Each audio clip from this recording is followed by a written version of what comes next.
roommate horror story time, and I would sit down, but she took the couch and the bar stools, so we're standing. In my office chair, let's begin. All right, for starters, we live in a 3-bed, 3-bath. It's me, Hibba, Julia, and we're gonna call her Brittany. This is all alleged, by the way. Brittany would always love calling me type A, so this agenda is for you, girls. So today's storytime agenda is first we're gonna have a general background, then we're gonna talk about the backstory of the incident March 10th. We're gonna get into the ramifications of said event, and then we're gonna get to the finale, which is today's plot twist, which you don't wanna miss. So before I get into this list, this is just giving you context as to why everything blew up in the story time I'm about to say. Us three have lived together for over 2 years at this point. Me and Julia have always just gravitated more towards each other naturally. And then over the 2 years, the things that Brittany does have just been eating us alive, and we just don't want to live with her anymore. First of all, she honestly works when she wants to and then calls off when she doesn't want to. Source of income is being a sugar baby to married men or suing her father to get money. Also, this annoys me because I never got to feel like I could have the apartment to myself because she was always in her room rotting. It was never like, oh, she's at work too, like one of us can have the apartment. No, she's always home. All right, the thermostat was for her personal use. So where I would be freezing in my room with my space heater on, it would be 60 degrees outside and she would slap that AC on in here, using AC when it would be colder to just open our windows. Mind you, we live in LA. We do not need AC. It's literally never that hot to need it. All right, I would say this is when my annoyance really started growing with her. So she started being a B word to us, like in the apartment and in the group chat. And she said it's because she had tailbone surgery.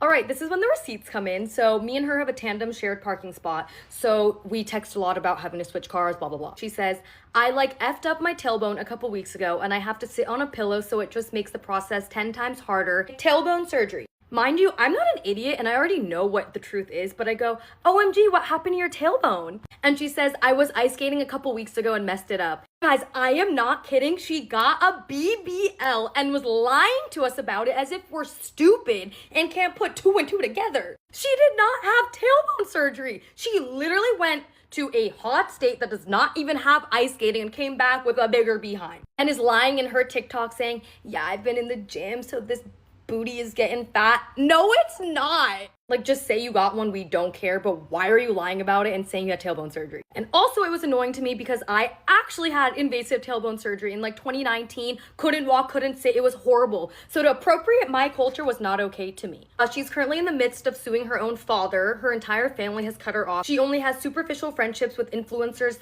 slash party people. 1 week she would get flown out to Europe with so-and-so friend, then come back from that trip and be like, I hate her, she sucks. Very unstable and very not good for my nervous system. And then lastly, just to set the scene, she would leave crumbs out. She would not clean up in a timely manner, dishes left in the sink. And my biggest grievance of all was running the AC with the windows open. Literally money out the door, and she wouldn't understand it.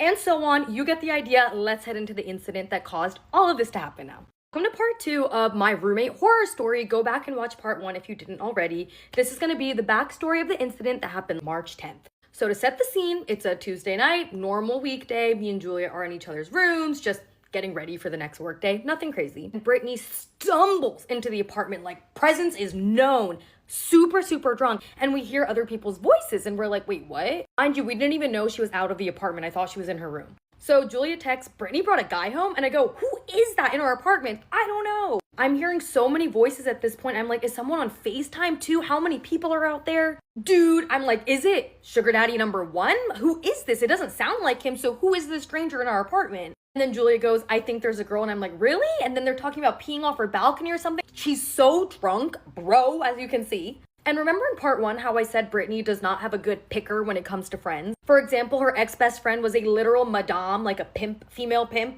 Horrible person. So Julia, rightfully so, goes, so we aren't gonna get tonight, right? Like, who is at our apartment? And I say, LOL, watch the door be unlocked too, because our front door has a locking mechanism where you can flip it so that essentially it's always unlocked. And Brittany loved to always flip it so that it was unlocked and then never switch it back. So sometimes we'd be gone for days at a time, return to our apartment, and the door was unlocked that entire time. The purpose of it is if you're like running to the trash chute really quick, it won't lock behind you when you're out. I don't know if she just never wanted to get up when her friends were visiting and just get the door for them, but it was on more than one occasion where our door would just be unlocked for the world to enter. So I'm literally like, are there more people coming? What is the scene outside? Julia goes, like, I'm genuinely having a panic attack. So I thought maybe Julia was exaggerating or something. She texted me, can I come to your room for a second? I'm like, obviously, come over. She comes over crying her eyes out. She's literally having an actual panic attack because she is freaked out from what is happening in our apartment. If that even paints the idea to you of how abrupt and just loud all of a sudden she enters the apartment with a stranger with no heads up.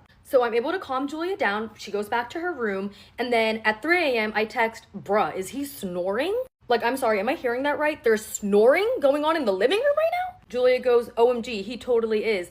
Dude, is he on her couch? What is going on? I just locked my door. This is creepy. We have no idea. I'm like, what is going on? And why are they being so loud? Mind you, at 3 a.m., they're still opening and closing doors. And I don't know to this day what they're doing, but causing a ruckus.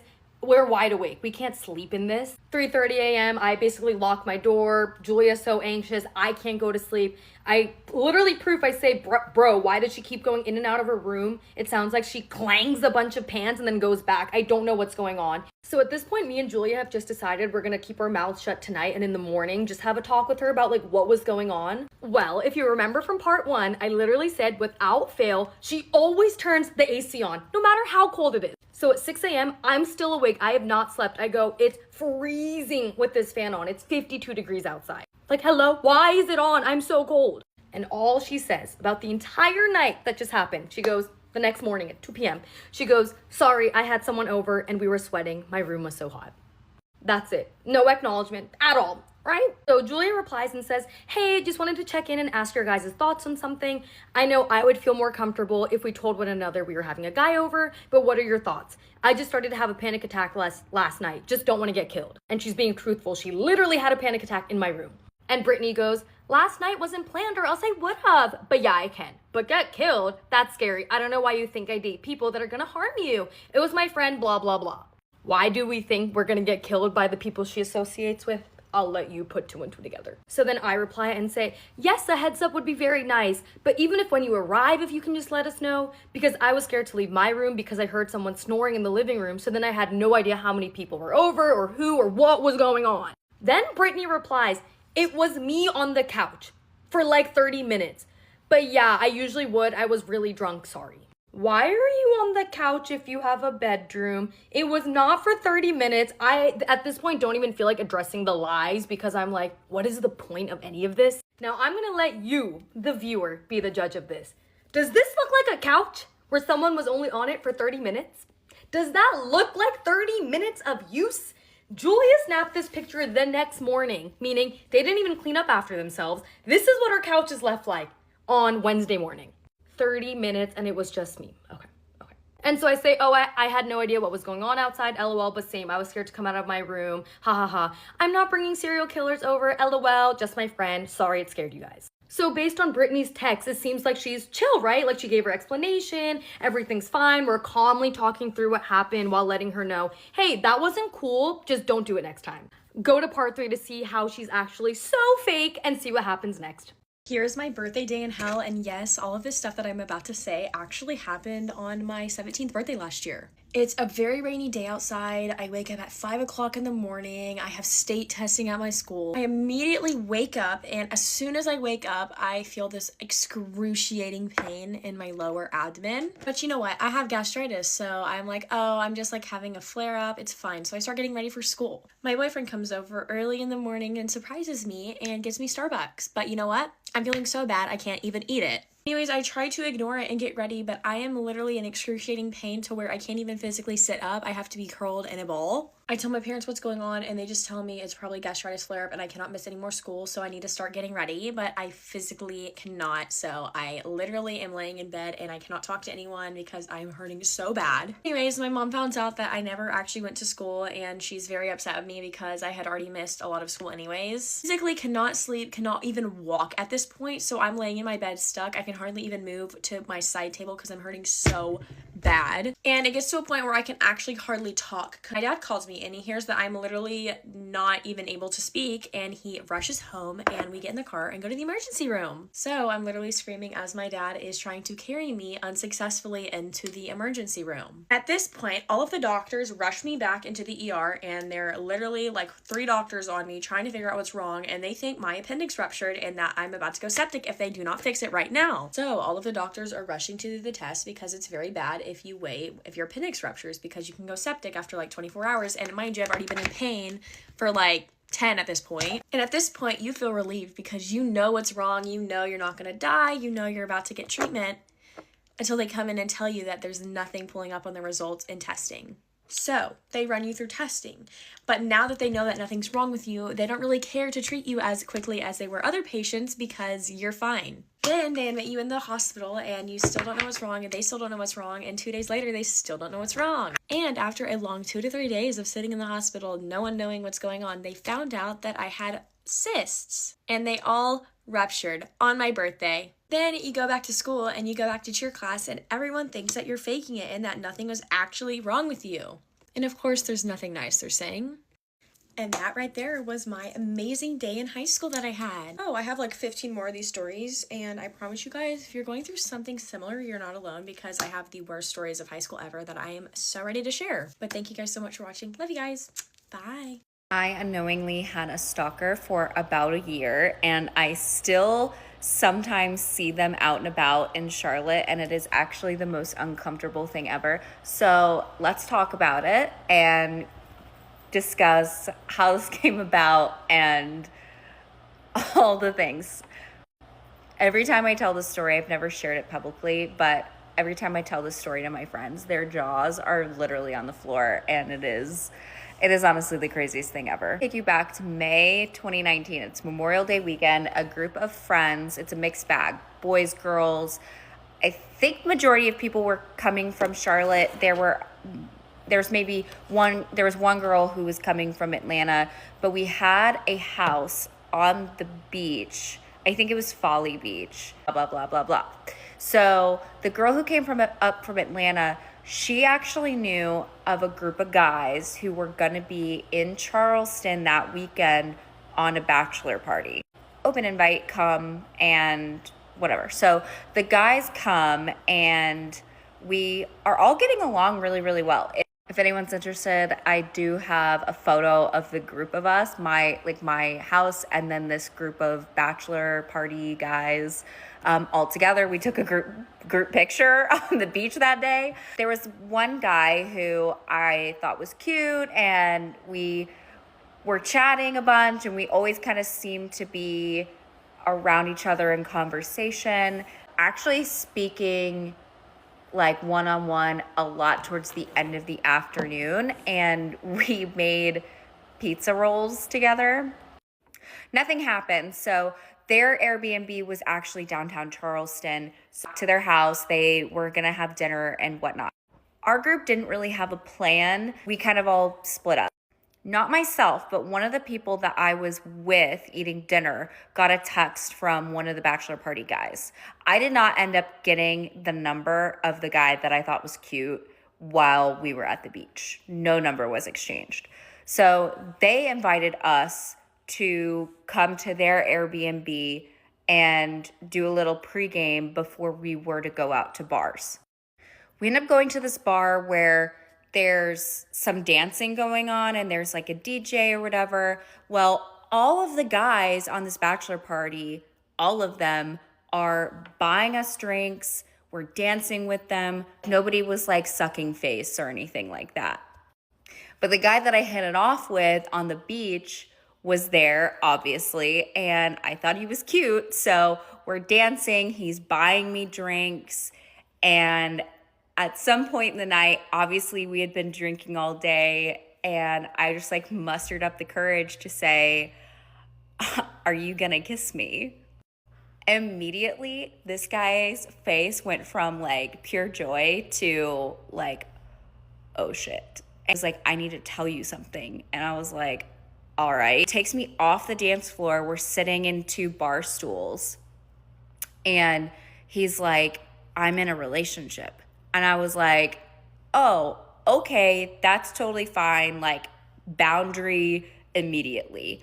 And I was like, how long have you been seeing her? Is this like a new relationship? Like, why have you been flirting with me? Am I going crazy? Like, you were flirting with me, right? And he was like, yes, I was flirting with you. I shouldn't have been. I stepped over the line. I'm going to marry this girl.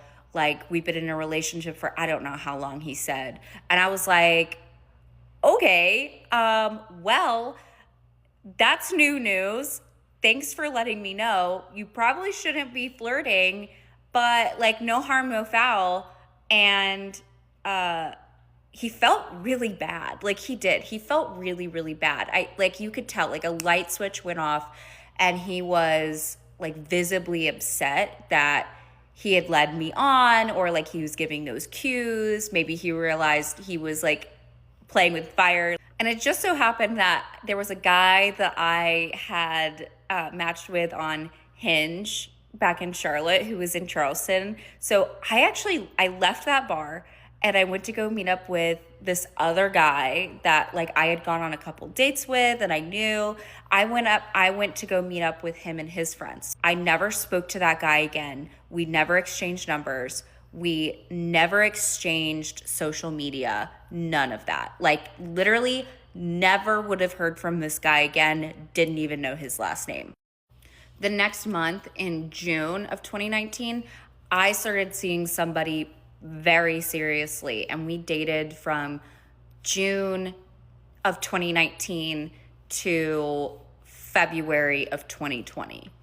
So I'm just trying to set the stage that the guy in Charleston that I thought was cute, I did not go looking for him. I did not talk to him. Nothing happened between us. Nada, nada, nada. And I started dating somebody else that lasted for a really long time. That brings us to April 2020. And that's where things start to get really, really weird. The early months of the pandemic were really hard for me. I was newly single. My breakup was so devastating to me, and I was living on my own. So I decided I was going to go to Texas to stay with my parents just to have some like people around me. So the night before I left for Texas, I posted on my Instagram story, like, gonna miss this view. And it was the city of Charlotte's skyline. And this weird account responded to my story and said, oh, are you leaving Charlotte for good? And I just responded, I said, who is this? Because I looked at the account, clearly a burner account. There's a few like yoga related posts on there, which comes into play later. But it was just a weird account. And I'm not private or anything, so it was following me, and I don't know when it was following me. I look at the followers of this account, and this account is following people, all people in my life. People from my high school, college, adulthood, everything. And let me tell you, I've lived all over the map. I went to high school in Colorado. I went to UGA for college, and now I live in Charlotte, North Carolina. So there's literally no way that anybody in my life could know somebody from all three of those eras. Obviously, huge red flag. The account never responds, and then it's probably a few days later, and I'm in Texas, I get another message from the account. And the message says, do you know such and such person? And just says a first name. And I was like, I responded, and I should have just blocked this account when I saw that it was a burner. I was stupid. I don't know why I didn't. But I said, no, I don't know that person. Do you have a last name? And they didn't give me a last name immediately, but they just doubled down and said, oh, do you remember meeting this person in Charleston? And I'm thinking to myself, what? Like, and I had been to Charleston a couple of times post that like May 2019 weekend. So I'm like, you've got to be a lot more specific. And finally it comes around, you met this person, first name, last name, on Memorial Day weekend, May of 2019. I look up the name. The person who pops up is the guy that I hit it off with. So we're trying to pretend to be the guy messaging me, and they're asking me, did I develop feelings? Asking things like, do you remember kissing? Like, things like that. And I'm like, we didn't kiss. Like, we didn't kiss at all. And I clocked. I was like, there's no way. I was like, this isn't him. This is somebody pretending to be him. And remember, he had a girlfriend. So I'm like, this has to be the girlfriend. Like, who else could it be? And on his Instagram, he's clearly still dating this girl. And I actually screenshot the messages. And I DM him to Instagram. And I said, hey, this is so weird. But you and I met May 2019. And I'm getting all sorts of random messages from this account. I think it's your girlfriend pretending to be you. I just thought you should know. You would not believe the eruption that I got from this guy. He came back with like, fuck you. You ruined my, I don't know if I can say that. You ruined my life completely. I wish I never met you. All this stuff. And I'm like, okay, this account definitely has to be the girlfriend. And I'm just envisioning he came home and he told his girlfriend, hey, I flirted with somebody, and she went full detective mode. You would think that this gotcha moment would have been the end of the story, but it doesn't stop there. So I'm going to have to do a part 2 if anybody's interested, because it kind of gets juicy with coming back to Charlotte and run-ins, direct communication from this chick, and yeah, it continues. Part 2 to unknowingly having a stalker for a year and still running into them years later. So where we left off was this weird stalkerish account who was following a bunch of people in my life who wouldn't know each other, and then messaging me pretending to be a guy that I met in Charleston on a group trip in May 2019. I actually went back on my Instagram after I posted part 1 and I looked at the Instagram messages. They're still there, but the old Instagram account, the fake Instagram account that messaged me, it's now deactivated. So all of their messages are gone and all of mine are still there, but there's really nothing to see. But I will show you my screenshot of me messaging the guy saying, hey, someone's posing as you, and his eruption. And then the screenshots that I had sent him were just of the account, but these messages are so old that the screenshots just aren't coming through. Then this whole story took to the streets, basically, because I ended up seeing this pair, this couple, freaking everywhere in Charlotte.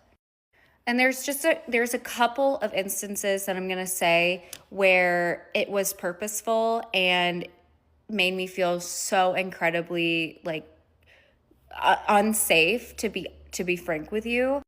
Back then I lived in South End, and it was very common for me to be on the rail trail. If you live in Charlotte, you know the rail trail is ridden with people. I mean, you go out there and you can see everybody and their mothers. So I do not think that I own the rail trail and think that these people don't have any right to be there. But I went on a run, and LOL, I don't really run. It was like one. That's a different story. Well, again, I'm just starting my run, and I pass the girlfriend and the boyfriend on the rail trail, and they're on a walk. I immediately clocked them. I was like, oh my God, that's uncomfortable and whatever. But then I'm coming back from my run, and it took me, I'm not a runner, so it took me kind of a long minute to get all the way down to Suffolk Punch and then come back. You know, girls got to walk in between. I noticed that the point at where I passed them on the rail trail, this couple was sitting right where I passed them. If you're familiar with Old Sycamore, just outside of the fence area, there was a few picnic tables outside of the fence if you're looking from the rail trail at Sycamore to the left. They were sitting right there. It's an obscure place to stop on the rail trail. There's nothing there. There's literally no reason why you should have stopped your walk right there. My gut was telling me these two people, in particular the girlfriend, they were waiting to see which direction I was coming or going. I don't have any proof of that. It's just a hunch. And really, I think that was the first time I saw them in person, following all the texting. And honestly, the scary thing is I didn't remember what he looked like, and I had no idea who she was. So I could have been running into them other places, and I just didn't know it. Again, this girl was watching me, watching my Instagram stories for a full year before the interaction really started. The next crazy, creepy thing that happened was when I was on a date at Suffolk Punch, and we sit down at a table outside. Within like 5-10 minutes, I clock that couple is on the patio as well. They are dead silent, and I am getting daggers at me. We finished our drinks, and then I needed to just step away for a second. So I went to the bathroom, and when I came back from the bathroom, literally, this is so cringe, but they moved to a table closer. They were again, Suffolk Punch was not busy. They were several tables away, and we didn't move. I came back from the bathroom, and they were at the table directly next to us. And then on the fly, I just made something up, and we left. And there are so many other stories of less notable encounters and run-ins. Eventually, I get a DM from the girlfriend's real account. Of course, I was with all my girlfriends, and they all knew the story already, obviously. And we were like, oh my God, and we were dissecting, what do you say? But it's a girl's night, so I wasn't going to respond until the next day. And I shit you not, when I went to go respond, she unsent her message. So I decided to reply anyway. If memory serves me right, her message was along the lines of hey, I know you know who I am, and I know who you are. She essentially asked for the rundown of what had happened, which just pisses me off because nothing happened.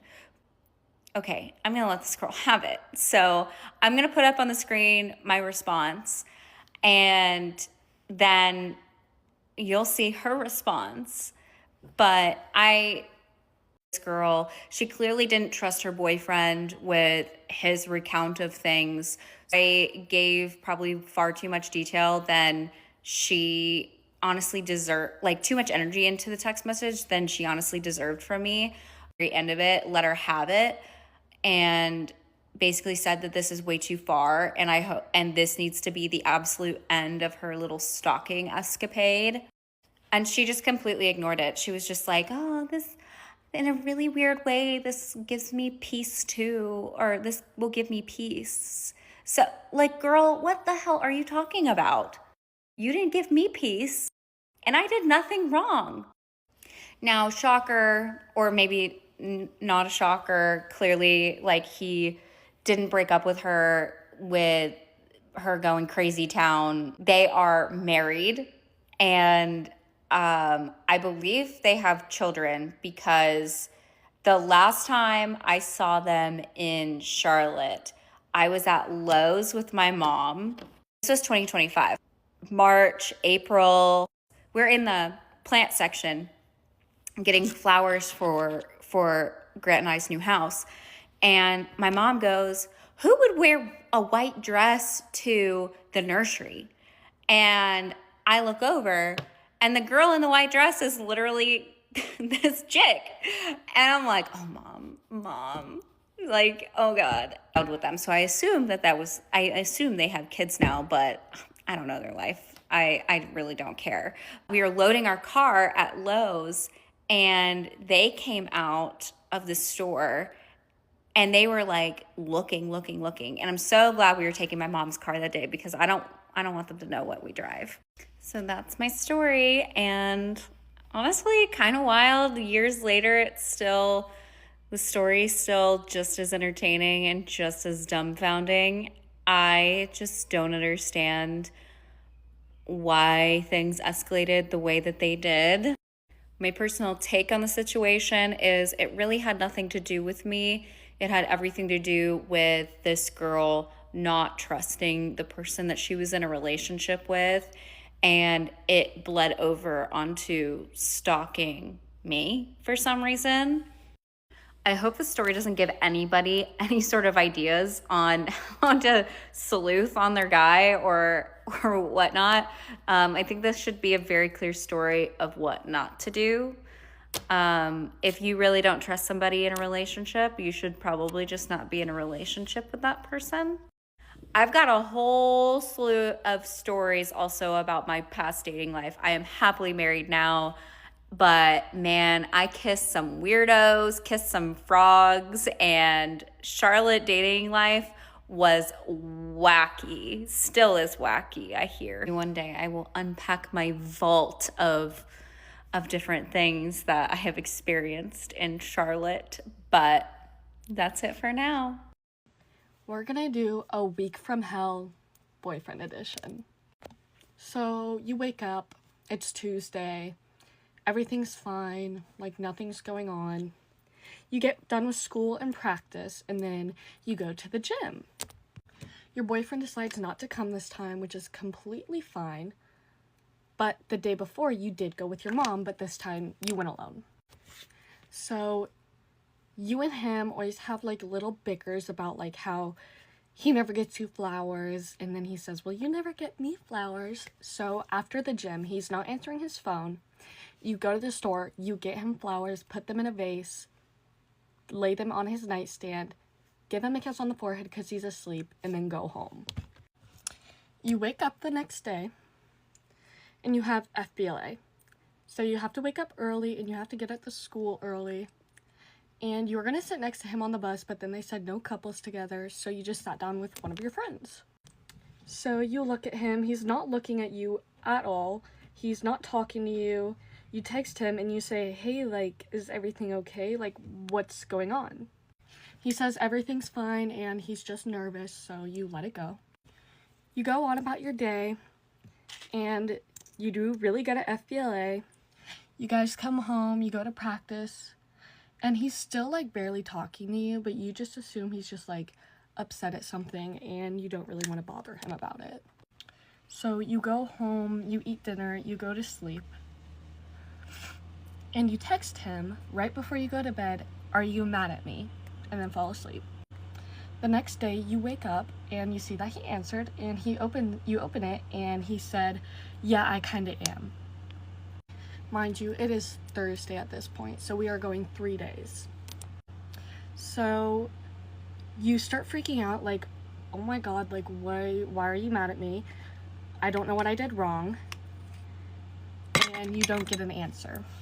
And usually your boyfriend takes you to school, but he just didn't pick you up today, so you drove yourself.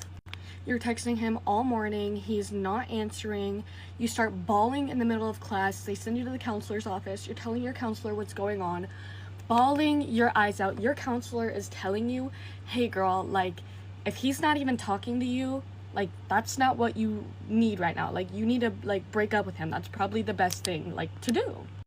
By the way, this is the same counselor that you told that he cheated on you the first time it happened. And you only told her because he said you can't tell anyone else. So you and him have been together for like a year and a half at this point, and you're just like, that is not an option. Like, this is such a little thing that we can get over, but like, he has to talk to me first. And so then it's finally lunchtime, and you guys also usually go to lunch together, and he left you. So you just drive to his house, and when you get there, he's like not talking to you. And so you're obviously like really upset. You start crying and you're like, I don't even know why you're mad at me. Like, please explain to me what I did because I don't know what I did. He sits down and starts talking to you about how his friends said that you're still in love with your ex talking stage. There are three main reasons for thinking this is because you have the same shoes as your ex talking stage, you were staring at him while you were at the gym with your mother, and you knew where he was during FBLA but not your boyfriend. So you immediately started explaining to your boyfriend that, first of all, you weren't staring at him because you were literally with your mother, and you only knew where he was because a couple of other guys that are friends with your boyfriend are doing it with him. And so you were like, well, yeah, that's why I know where he's at.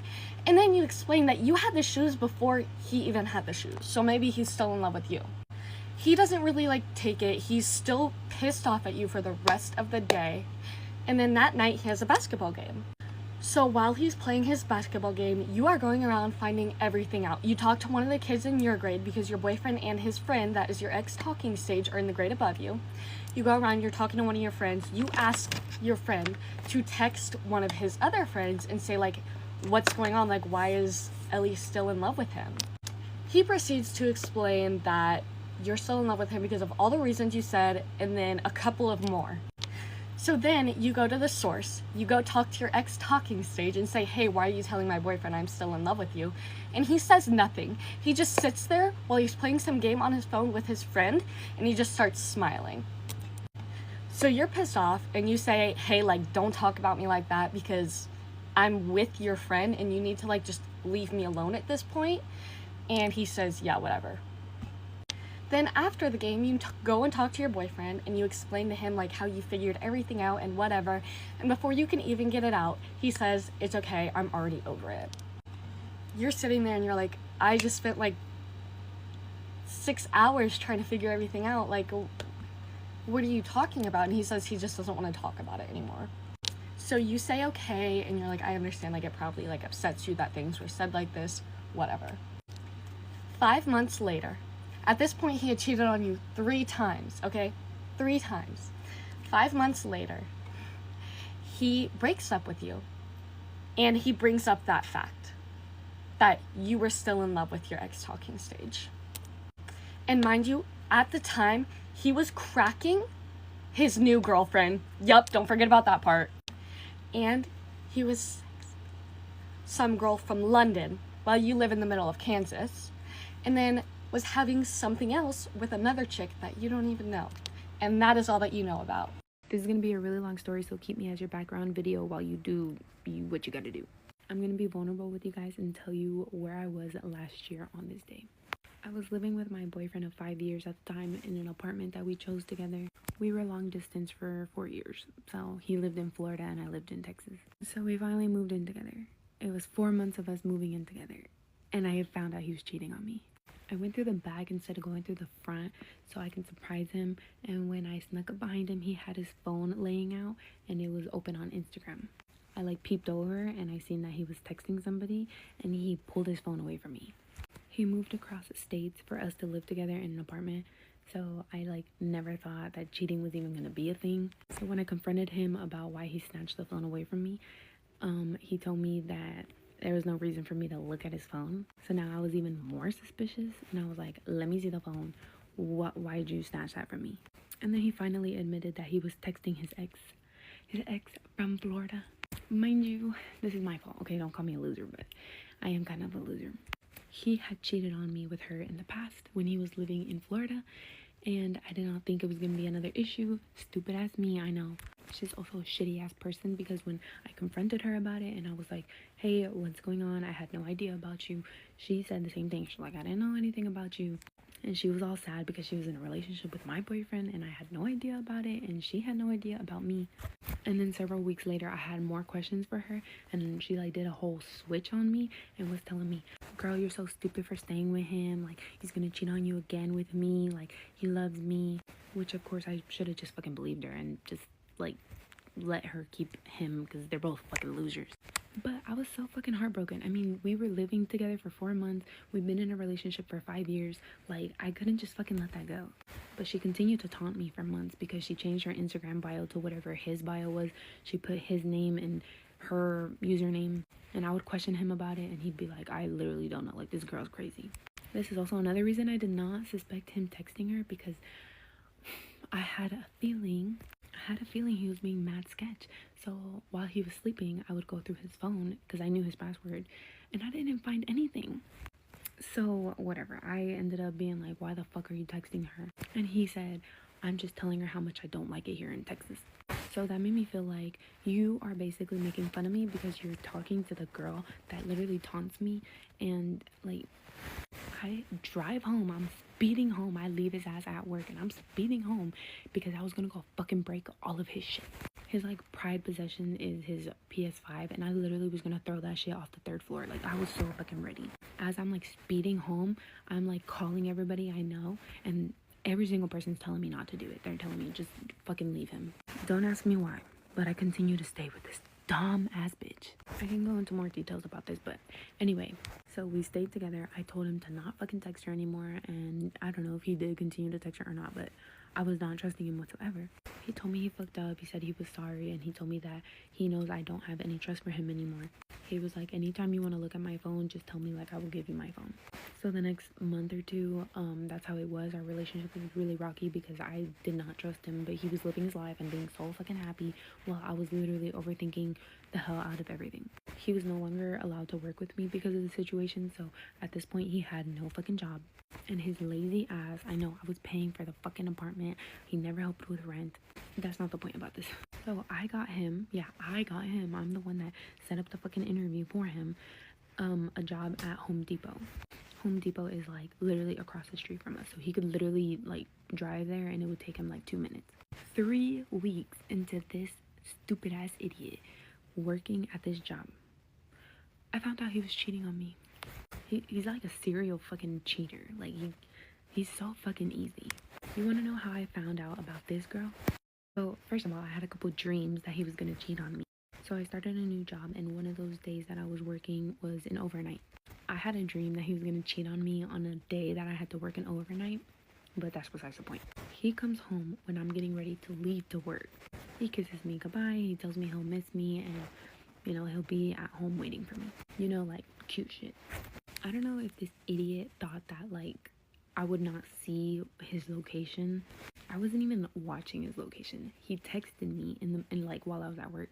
When I went to go respond, the top location thing said that he was in a city that he had no business being in. Like I said, he moved from Florida. He doesn't know anybody here. Why? Like, he had been working at Home Depot for 3 weeks. Like, who would he have like friends with to like go to a different city with?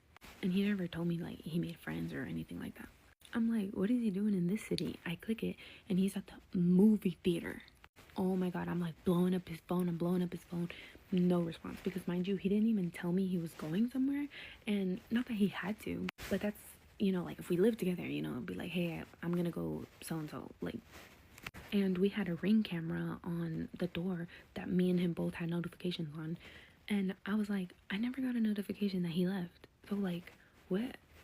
I call his mom and I'm like, hey, have you heard from him? I don't know like where he's at. Like, it shows that he's at the movie theaters, and I'm getting a bad like vibe. In his last text message that he sent to me, he said that he was gonna be playing Fortnite. So I texted one of his family members and I was like, hey, are you on Fortnite with him? Because they would play Fortnite together. And then his family member tells me, no, he's not even online. Oh, I'm telling you, my suspicions were to the roof.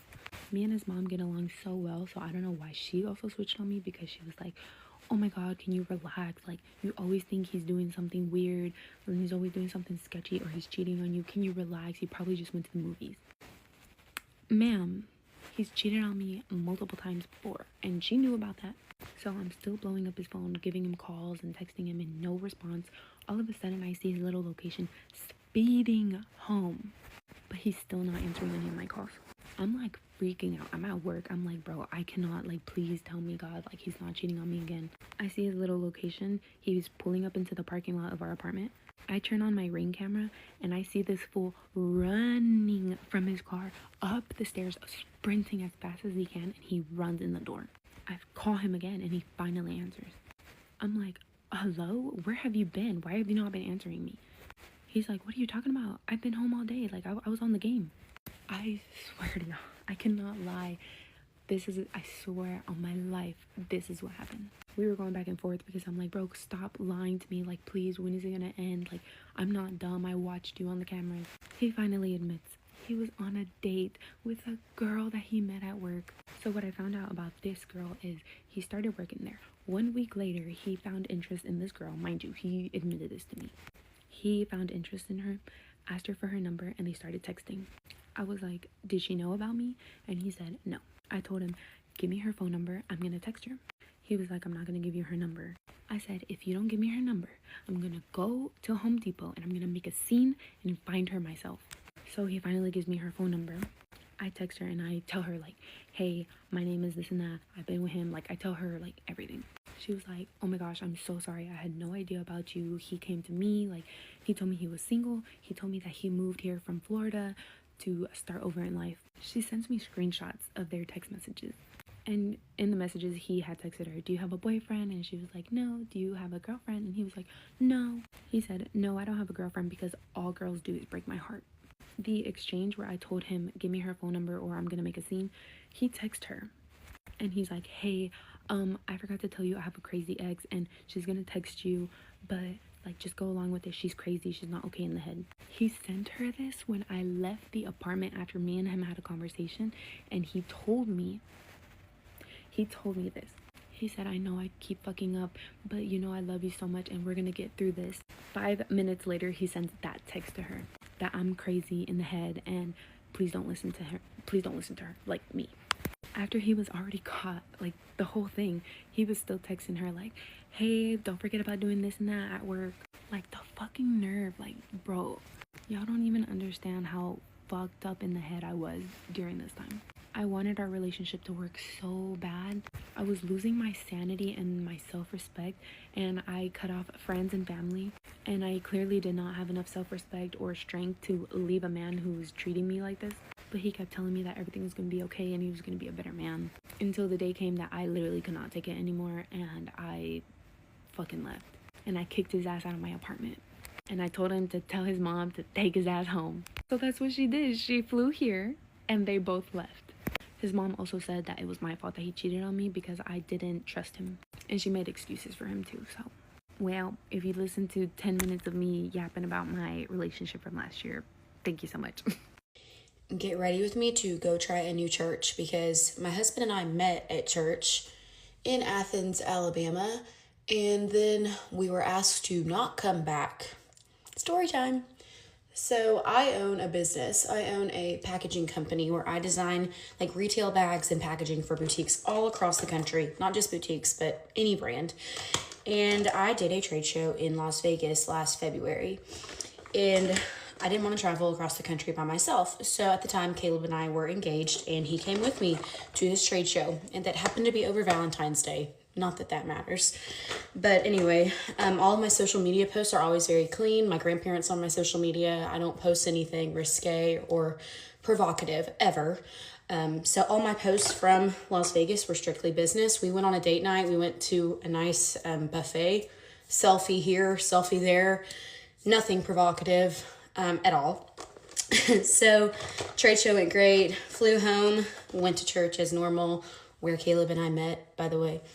And then one Saturday, it was like 2 weeks after we got back, my husband got the call first, and I had a missed call from the choir director.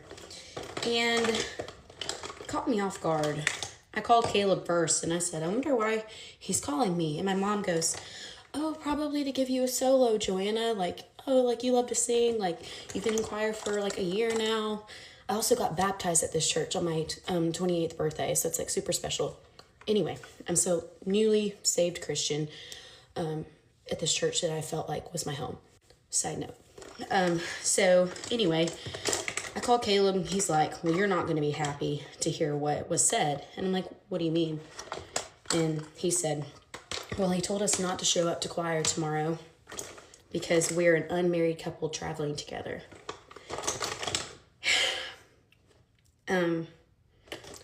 I immediately was made to feel like a hoe.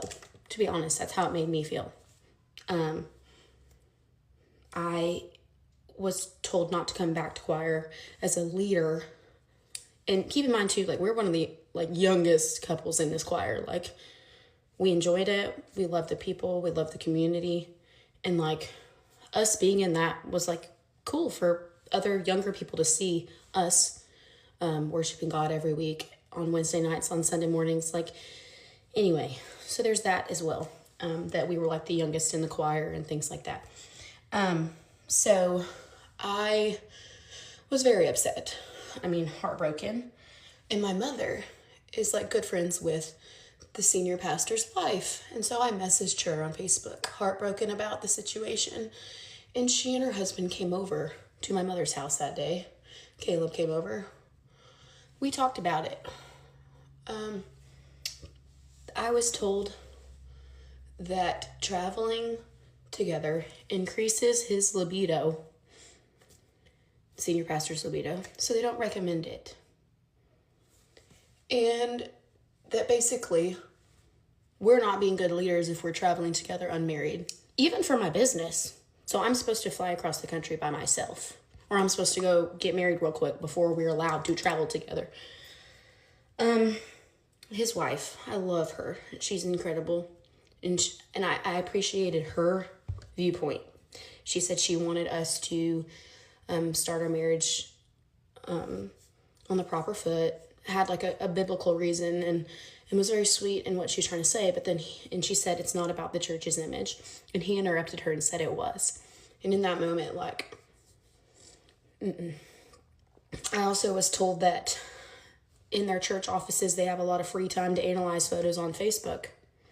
Literally, like, quote, and if a hand is on a thigh or anything like that, then it's obvious that you're sleeping together. And that he was just astounded by these parents that post these photos of these young girls with their boyfriends at prom and things like that when they're all over each other. It's clear. They're all over each other. He knows. We were asked if we shared the same bed. Like, questions that, like, should never have been asked, number one. Like, that's between me and God, not me and anybody else. But I was made to feel like such a hoe in my mother's house, on the phone. I, like, could not believe it. And keep in mind, like I said, this was the first church that I ever felt at home in, and it completely shattered my relationship with the church. Instead of bringing me closer to God, instead of someone coming to me, apparently somebody complained. I think I have an idea who it is. It's a jealous girl. But anyway, this was completely handled the wrong way. A phone call. And then also that choir director never spoke to me. He only spoke to Caleb, told Caleb to tell me. And then Caleb said, no, you need to call her. And then I didn't call him back because I was so upset and mad that I knew it wouldn't do any good. And my mom, she really, like, I hate it for my mom more than us because my mom had a family in that church choir. My mom got divorced, found her family and friends, like, in that choir. And now my mom can't go back because of what happened to us, because she doesn't like the way it was handled.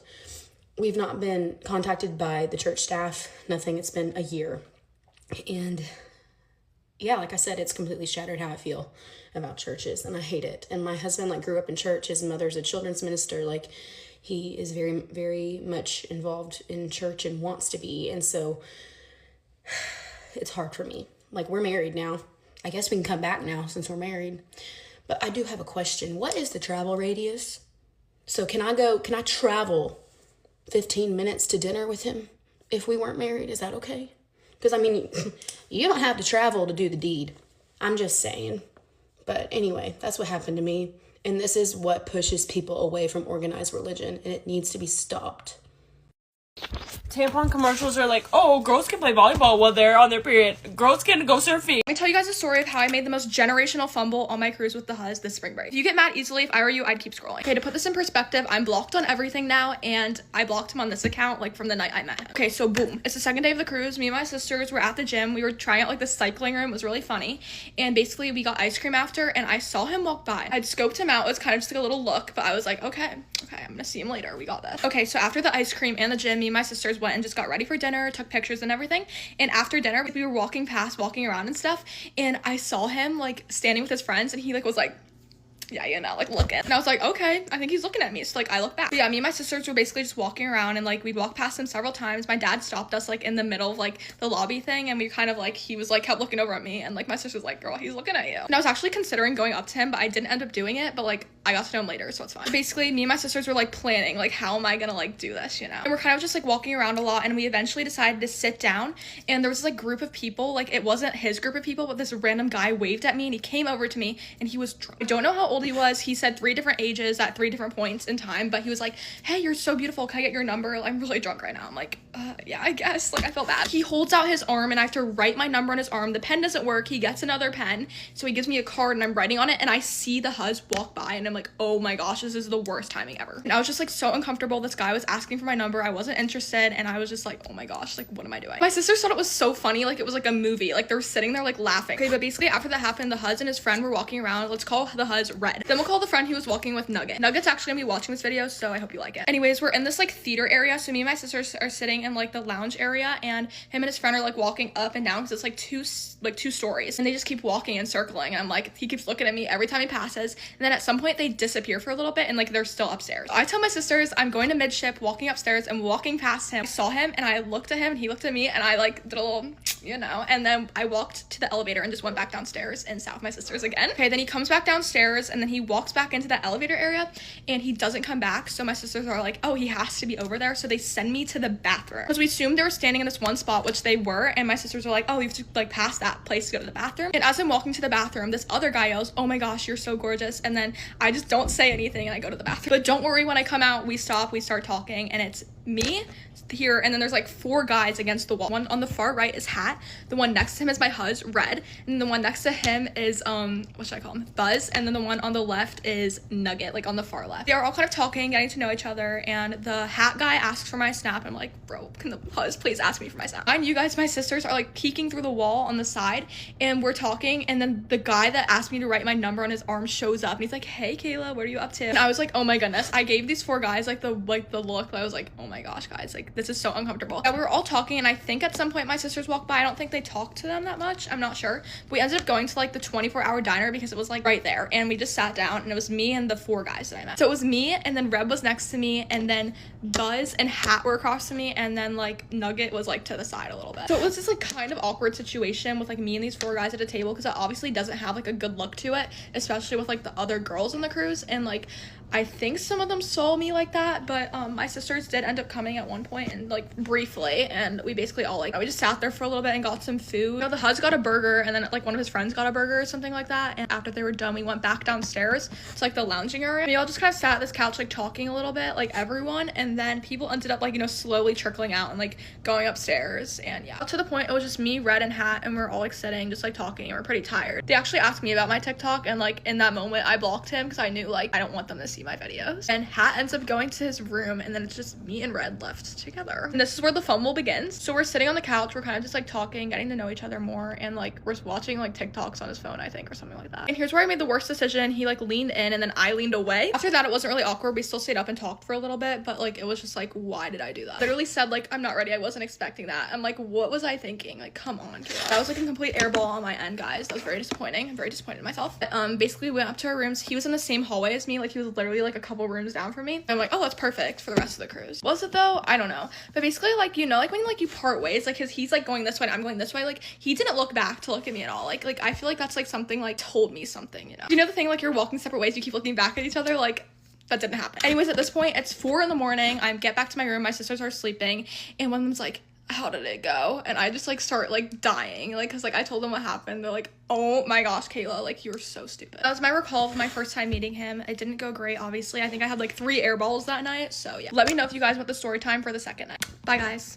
You know what rocks my socks about going on walks in the winter? Thirsty? Didn't think so.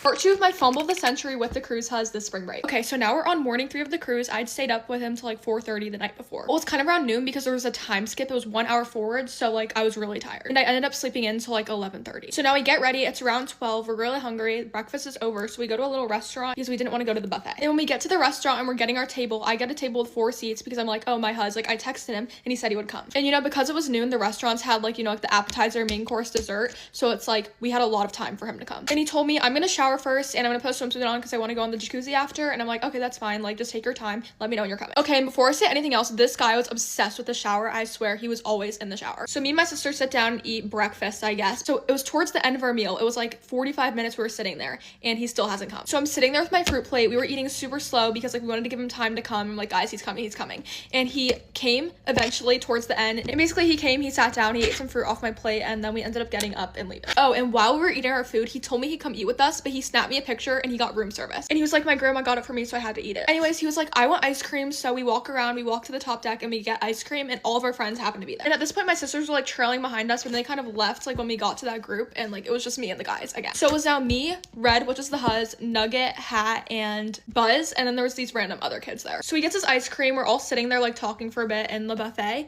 and then he's like, I really want to go in the hot tub because like that was his original plan since the morning, and other people wanted to go. I'm like, I'm not wearing a swimsuit, but like I didn't end up going in anyway. Obviously it's the afternoon, so all of the hot tubs in like the main area were crowded, but Nugget and Hat were in like the VIP lounge, like they're in like the VIP rooms, so they snuck us in. Oh, and I forgot, there's one more guy there when we got to the buffet. Let's call him Diet Coke. So now it's just me there, and then those 5 guys, and we all go into the VIP lounge. And like they have this whole deck with like fancy little jacuzzis and like nice chairs and stuff. So yeah, Nugget and Hat sneak us into this lounge, and we're kind of just like sitting on these giant circle chairs. I'm on one next to Red, and then next to us is Buzz and Nugget, and then Diet Coke and Hat go into the hot tub, like it's on the other side. Yeah, we're kind of just sitting on this little sofa talking. It was a little windy outside and it was pretty cold, but it was fun. And we're sitting there, and the worker comes up to us and asks like, can I see your guys' cards? And we don't have like the fancy cards, so like we don't have it with us right now, and like we literally almost got caught. It was really bad. Thank goodness Nugget was right there, and he's like, this is my card, they're in my room, like they just left them in there. And I'm pretty sure the worker like asks for our names, and like he was gonna go to the front desk and ask, but he never came back, so it was fine. And when my sisters left, when we were in the buffet, they were going to tan on the top deck. So after sitting in this lounge area with him for like 30-45 minutes, he was like, I'm gonna get in the hot tub. I'm like, okay, I think I'm gonna go up and tan with my sisters. And he goes, okay. There was no want me to walk you out, I'll text you later, none of that. Remember, I looked at Nugget and Buzz because they were sitting like in these chairs in front of us, and I'm like, okay, bye. Okay, now I don't really think I hear from him again until like a little bit before dinner, like before we start getting ready for dinner. At some point, me and my sisters like went up to the basketball court with Hat and Diet Coke for like briefly a few minutes, and we're like,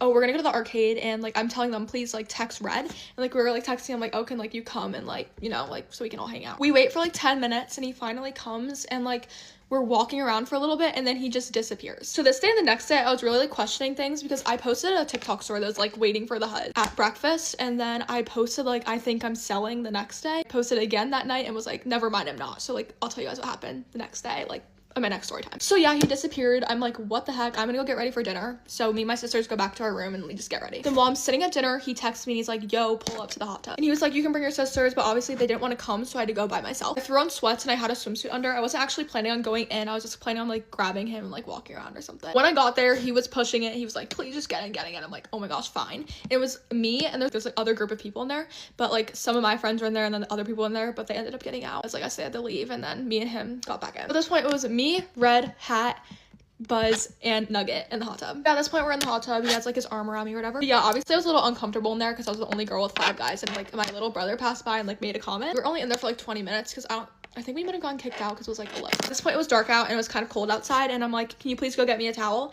And he didn't go get me a towel, but Nugget went and got me a towel because he wouldn't do it. It was either Nugget or Hat that got us both towels, but I'm like, why didn't he just get out and get me a towel? Anyways, we get out of the hot tub, I get changed, and then we go to like the 24-hour diner because at this point it's like 11 something. But my sisters did show up because they wanted to get food too, and we all just kind of sat at this table, and I sat next to him, of course, and my sisters like took a picture of us together, which I put in that post, but obviously I had to delete it. But yeah, he had his arm around me again and everything, and he got a Caesar salad or something like that. Caesar salad and a burger. He asked me if I wanted some, but my stomach had hurt so bad in the morning. I had that taco and it messed me up for the entire day. Like I don't even think I ate at dinner. At this table there was like a lot more people there, but like after that it was mainly just like me, my sisters, and then 3 main friends. It was like Nugget, Buzz, and Red. We're all just kind of walking around on like the top deck and stuff and like talking. Now this is where it gets really funny. We all walk to the casino and we run into these 2 really drunk people. We're like leaving the club. It was this woman and this man, and they're being so funny, and we're like talking to them for like an hour. And at some point when we're walking there, the guy that asked me to write the number on his arm just showed up, and like he was just following us around. But yeah, Hat like lifted the lady up. He got pictures with her and it was really funny, and we took a lot of videos. And everyone ends up getting tired, going to bed, but me and Red obviously stayed out later. Me and Red go back to our little couch area till like 5 a.m. this time, and I can't tell you guys everything because the time is almost up, but I'll put it in a part 3 tomorrow. Bye guys, I hope you're liking these story times.